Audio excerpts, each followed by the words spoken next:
लगातार धरती की तरफ बढ़ता जा रहा होता है। न्यूज में बताया जाता है कि ये धूमकेतु बहुत जल्द ही धरती से टकराने वाला है। इस वजह से जाहिर सी बात है कि हर इंसान का मन उदास हो जाता है। लेकिन इन्हीं सब के बीच कुछ लोग ऐसे भी होते हैं जिनकी जिंदगी पर इस न्यूज का कोई असर नहीं पड़ता। ऐसे ही एक इंसान को दिखाया जाता है जिसका नाम है जिन। जिन इस न्यूज को लेकर जरा भी परेशान नहीं होता, बल्कि वो अपने भाई सियाओ के साथ घूमने जाने का प्लान बनाता है। दरअसल जिन की कंपनी के ओनर जिंग ने घूमने जाने के लिए एक नया ऑफर निकाला होता है, तो इसी मौके का फायदा उठाकर जिन अपने भाई को लेकर ट्रिप पर जाने के लिए तैयार हो जाता है। जिन कंपनी में जॉब तो करता है, लेकिन वो किस्मत पर बहुत ज्यादा भरोसा करता है, इसलिए वो लॉटरी में बहुत सारा पैसा लगाता है, क्योंकि उसे यकीन है कि एक दिन न एक दिन वो अचानक अमीर बन जाएगा। इसके अलावा जिन को अपनी कंपनी में काम करने वाली एक लड़की सेन भी पसंद होती है और वो चाहता है कि अमीर बनकर उसे इम्प्रेस करे। अब कंपनी का ओनर जिंग आते ही इस ट्रिप की शुरुआत करता है, लेकिन जिंग अपने एम्प्लॉयज की गिनती नहीं करता, जिसकी वजह से जिन और सियाओ बस मिस कर देते हैं। लेकिन आखिरकार जिंग उन्हें बस में चढ़ा लेता है। अब ये सब सबसे पहले बस से उतरकर एक शिप पर चढ़ जाते हैं, जिसकी मदद से वो लोग समंदर की यात्रा शुरू कर देते हैं। अब इस शिप में जो ड्राइवर है उसका नाम है डिक। वो हर एक पैसेंजर को अपना परिचय देता है और इस यात्रा को मजेदार बनाने के लिए सबको एंटरटेन करता है। इसी दौरान जिंग सबको बताता है कि उसकी कंपनी का स्टॉक वैल्यू बढ़ गया है, जिसकी वजह से अब सबकी सैलरी 10% बढ़ जाएगी। ये न्यूज सुनकर सब बहुत खुश हो जाते हैं, लेकिन जिन की खुशी सबसे ज्यादा होती है क्योंकि उसे अभी अभी पता चला है कि उसकी खरीदी हुई लॉटरी में 72 करोड़ रुपए लग गए हैं। इस खुशी में वो शिप के अंदर ही डांस करना शुरू कर देता है और सबको ये खबर बता देता है। लेकिन तभी शिप का ड्राइवर डिक नोटिस करता है कि समंदर में बहुत तेज तूफान उठ चुका है और एक बहुत बड़ी लहर उनकी तरफ बढ़ रही है। ये देखकर सब डर जाते हैं। डिक सबको ऑर्डर देता है कि सब तुरंत लाइफ जैकेट पहन लें। सब उसी की बात मानते हैं, लेकिन मुसीबत अब और बढ़ जाती है जब एक बड़ा जहाज उन पर आने लगता है। डिक हार नहीं मानता, वो किसी तरह अपने शिप को उस बड़े जहाज से टकराने से बचा लेता है, लेकिन ऐसा करते करते उनका शिप समंदर की गहराई में डूब जाता है। तभी वो देखते हैं कि एक विशाल व्हेल उनकी तरफ बढ़ रही है, मगर किस्मत से एक बड़ी लहर उस व्हेल को दूसरी दिशा में ले जाती है। कुछ समय बीत जाता है और दोपहर होते होते उनका शिप एक अनजान समंदर के किनारे पर आकर गिरता है। अब हर पैसेंजर शिप से बाहर निकलकर खुद को बचाने की कोशिश करता है, लेकिन उनके शरीर में इतनी ताकत नहीं बची होती कि वो कुछ कर पाएं, इसलिए वो सब बेहोश हो जाते हैं।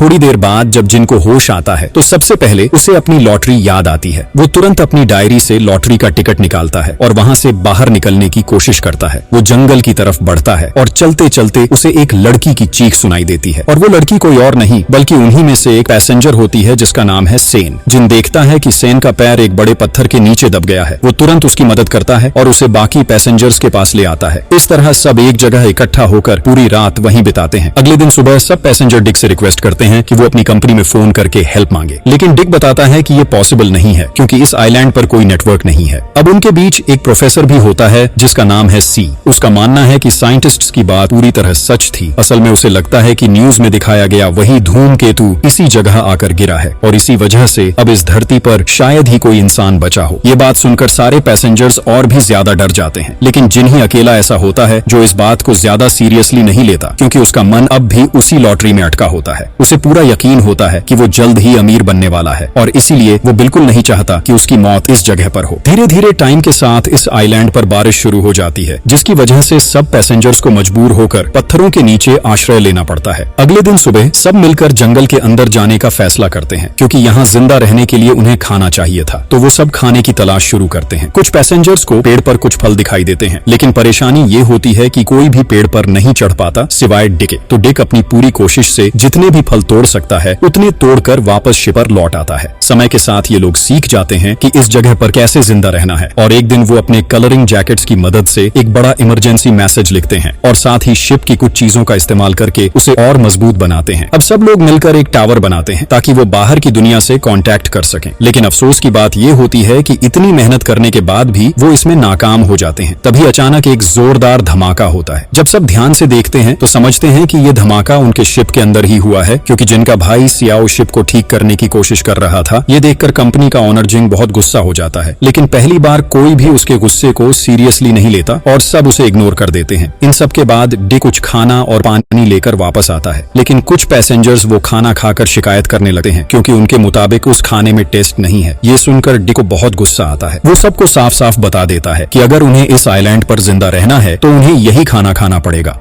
फिर डिक सबको एक गुफा में ले जाता है जहां वो रात बिताने के लिए आग जलाते हैं। इसी दौरान जिन फिर से सैन को इम्प्रेस करने की कोशिश करता है, लेकिन सैन उसे बिल्कुल भी इंपॉर्टेंस नहीं देती। इन सब के बाद पूरा ग्रुप फैसला करता है कि अब से उनका लीडर होगा डिक, क्योंकि उनके मुताबिक डिक का नॉलेज और एक्सपीरियंस सबसे ज्यादा है। डिक भी उनका ये प्रपोजल मान लेता है। अगले दिन सुबह वो पूरे ग्रुप को कई हिस्सों में बांट देता है। कुछ लोग खाने की तलाश करेंगे तो कुछ लोग कुकिंग की जिम्मेदारी संभालेंगे। शुरुआत में ये सिस्टम सबको अच्छा लगता है और हालात थोड़ा आसान भी हो जाते हैं, लेकिन धीरे धीरे डिक अपने लीडरशिप पावर के चलते बहुत अहंकारी हो जाता है। अब वो छोटी छोटी बातों पर सब पर गुस्सा करने लगता है। ये सब देखकर जिनको अच्छा नहीं लगता तो वो रूल्स तोड़कर कुछ दिनों के लिए घूमने निकल जाता है। जब वो वापस आता है तो डिक उसे जोर से डांटता है, यहाँ तक कि वो सेन को भी मारता है, क्योंकि सेन जिनका सपोर्ट कर रही होती है। ये सब देखकर जिन का गुस्सा फूट पड़ता है और वो डिक से फाइट शुरू कर देता है। आखिरकार लड़ाई में जिन हार जाता है और डिक उसे सजा के तौर पर रस्सी से उल्टा बांधकर पेड़ पर लटका देता है। वो बाकियों को चेतावनी देता है कि अगर किसी ने भी रूल तोड़ा तो उसका भी यही हाल होगा। रात होते ही सियाओ किसी तरह अपने बड़े भाई जिन को पेड़ से नीचे उतार लेता है। अगले दिन सुबह जिन फैसला करता है कि अब वो इस आइलैंड पर बिल्कुल भी नहीं रहेगा, तो जिन अपने भाई सियाओ को भी अपने साथ शामिल कर लेता है। लेकिन जैसे ही वो समंदर के पास पहुंचता है, सैन उसे रोकने की कोशिश करती है, क्योंकि उसका मानना होता है कि ये बहुत बड़ा रिस्क है। मगर जिन की सोच अलग होती है। वो सैन को अपनी लॉटरी टिकट दिखाता है और कहता है इस लॉटरी के लिए इतना रिस्क तो लेना ही पड़ेगा। ऐसा कहकर दोनों भाई एक छोटी बोट लेकर अपनी यात्रा शुरू कर देते हैं, लेकिन रास्ते में उन्हें एक सफेद भालू दिखाई देता है। वो देखते हैं कि भालू मर चुका है। इसे देखकर जिनके दिमाग में एक नया आइडिया आता है। वो सोचता है कि इस भालू की खाल से वो रात में गर्म रह सकते हैं। तो वो दोनों उस मरे हुए भालू को लेकर वापस आइलैंड पर लौट आते हैं। लेकिन ये देखकर डिक फिर से बहुत गुस्सा हो जाता है। वो उन्हें दोबारा सजा देता है और अपमान भी करता है। और जब उसे पता चलता है कि जिनके पास एक लॉटरी टिकट है तो वो उसे और ज्यादा टॉर्चर करने लगता है। अब जब सियाओ को इस लॉटरी के बारे में पता चलता है तो वो अपने भाई जिनसे कहता है कि उसे उस लॉटरी के पैसे में से आधा हिस्सा दे दे, लेकिन जिन इतना लोभी होता है कि वो अपने भाई को भी मना कर देता है। समय के साथ सबको एहसास होने लगता है कि अब वो इस जगह से कभी नहीं निकल पाएंगे। यहाँ तक कि कंपनी का ओनर जिंग भी अपनी बेटी की फोटो निकाल कर देखता है और अपनी जेब में रखे सारे पैसे फेंक देता है, क्योंकि अब उसे समझ आ जाता है कि इस जगह पर पैसे की कोई कीमत नहीं रही। इस तरह उनका 21वां दिन बीत जाता है और डिक का रवैया पहले से भी ज्यादा बुरा हो जाता है। वो सबको बहुत ज्यादा काम कराता है और जिन व सैन को खाना लाने की जिम्मेदारी देता है। दोनों मजबूरी में मछली पकड़ने के लिए निकल पड़ते हैं और ऐसा रोज रोज करते करते उनके बीच एक अच्छी दोस्ती हो जाती है। शाम होते ही सब एक जगह बैठकर मीटिंग करते हैं, जहां झिंग कहता है कि उन्हें कुछ ऐसा करना चाहिए जिससे ये जगह इंसानों के रहने लायक बन सके। उसकी ये बात सुनकर कई लोग उसका सपोर्ट करते हैं, लेकिन डिक को ये सब बिल्कुल पसंद नहीं आता। वो गुस्से में साफ कह देता है कि जो उसके रूल्स नहीं मानेंगे उन्हें अभी इसी गुफा से बाहर निकल जाना होगा। ये सुनकर पूरा टीम दो हिस्सों में बढ़ जाता है। एक ग्रुप का लीडर जिंग बनता है और दूसरे का लीडर डिक। लेकिन हैरानी की बात ये होती है कि ज्यादातर मेंबर्स जिंग के ग्रुप में चले जाते हैं, जबकि डिक के साथ सिर्फ सैन और कुछ गिने चुने लोग ही रह जाते हैं। अब रात के अंधेरे में हाथों में मशाल लिए जिंग की टीम गुफा से बाहर निकल पड़ती है। कुछ दूर जाने के बाद वे एक तबाह जहाज को खोज लेते हैं और यह जहाज उनके पुराने जहाज से काफी बड़ा होता है। इस वजह से उन्हें जरूरी सामान बहुत आसानी से यहीं से मिल जाता है। अब जब सुबह होती है तो वे समझ पाते हैं कि यह जहाज असल में कितना बड़ा है। इसे देखकर वे सब बहुत खुश हो जाते हैं। इस खुशी में सियाओ और जिन आपस में यह प्लान बनाने लगते हैं कि अगर उन्हें लॉटरी का पैसा मिल गया तो वे उससे क्या क्या करेंगे। दूसरी तरफ दूसरी टीम भारी परेशानी में पड़ जाती है, यहाँ तक कि वे रोजाना का खाना भी जुटा नहीं पाते। यह सब जिन देखता है, इसलिए वह सेन को अपने ग्रुप में शामिल कर लेता है। अब सेन पूरे जहाज का चक्कर लगाती है, जिसे देखकर उसका मन खुशी से भर जाता है। रात होते ही सेन जिन को अपने निजी जीवन के बारे में बताती है। वह बताती है कि उसका पति किसी और से प्यार करता था, इसलिए उसने उसे डिवोर्स दे दिया। बातों बातों में दोनों एक दूसरे के काफी करीब आने लगते हैं, लेकिन तभी जेंग वहां पहुंच जाता है। उसकी मौजूदगी के कारण सेन वापस अपनी टीम में लौट जाती है और पूरी टीम को इस नए जहाज के बारे में बता देती है। इस खबर को सुनते ही डिक की पूरी टीम अगली ही सुबह इस नए जहाज पर पहुंच जाती है। अब जेंग सभी का स्वागत करता है और यहाँ जिंदा रहने के लिए एक नया नियम बनाता है। वह हर किसी में कुछ